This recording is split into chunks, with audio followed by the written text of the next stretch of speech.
You know, I've been searching for a game to play in my free time, something with a sense of humor, a little bit of thinking, and something that doesn't make me rage continuously. Something that feels like a smaller game, but not that small. And all of a sudden I stumbled upon Nuke Them All. And to be fair, this is probably a phrase we have all been saying at some point of our lives, which makes the title of the game even more catching. Nuke them all, after you leave a horrible work meeting, get annoyed on the street, or get stuck in the traffic jam. However, I have no real clue in which category I should place a game like Nuke Them All. It is real-time strategy for sure, capture the flag, base building sort of, but not really, and maybe a little bit of tower defense. Nuke Them All starts with a very well-made intro sequence and is presenting the silly and dark kind of humor I do sometimes miss in some games. Setting off a nuke because you weren't able to find the right button, I like it somehow. It is simple and it fits my simple mind. After the intro sequence, we are heading into something I would like to call a live tutorial. You're being taught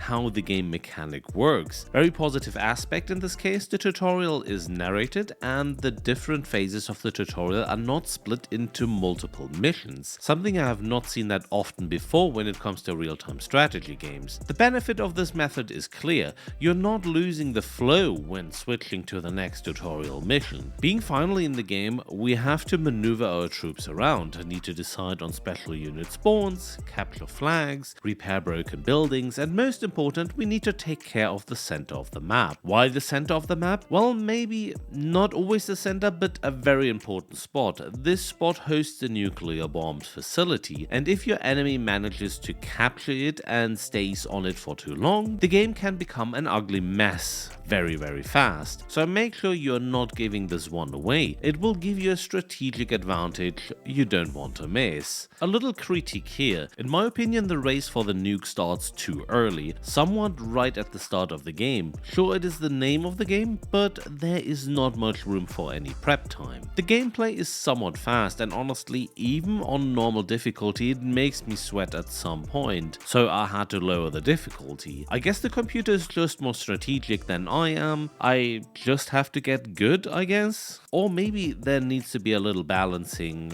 for the normal difficulty. Very positive, you don't have to take care of the usual resource grind and find resource nodes. Time is basically your resource, and your factories are spitting out troops at specific time intervals. Capturing flags improves this, and upgrading your factories improves this even more. So you need to take care of the following: upgrading facilities, commanding your troops, getting that nuke, destroying the enemy fort, and working on your tech tree between missions. Side note, why does the nuke remind me of Worms? And speaking of Worms, your troops have voice tracks, 90s references, game references, movies, dad jokes, is all there for you if you like something like that. Graphics are great, a wonderful design 2D environment, not much clutter, just the navigation on the map itself can be confusing at times. Weather, day and night cycles are also included, and these have an impact on your gameplay. I still have a little point to make. The Steam page is advertising it as an old school real-time strategy game, and I honestly have to disagree. It is being compared to classics like Command & Conquer and Red Alert, which just wouldn't fit. Nuke Them All is so much different from these games, and that is okay. It is creating its own identity, and this is just great. You don't have to compare yourself to some big giants from the past. Interesting enough, the Steam page doesn't give you much insight on the requirements. Intel Core 2 Duo seems to be enough, which is a very old CPU. However, it is recommended to have 32 GB of memory, where 16 GB are the minimum. This is huge for such a game. 6 GB of disk space is okay, however, no information on what GPU is needed, but I guess it won't need to be that powerful. The CPU and memory requirement is a bit sus, so watch out if you are having problems running the game. Anyway, €18.50 for this game on Steam, and it is available now. Yes, I think it is a fun game to play. I'll post a link for the game into the description below. And that's all I have for today. Thanks for watching, and don't forget to hit the buttons under the video. You know which ones I mean. Thank you so much, take care, and see you on the next one.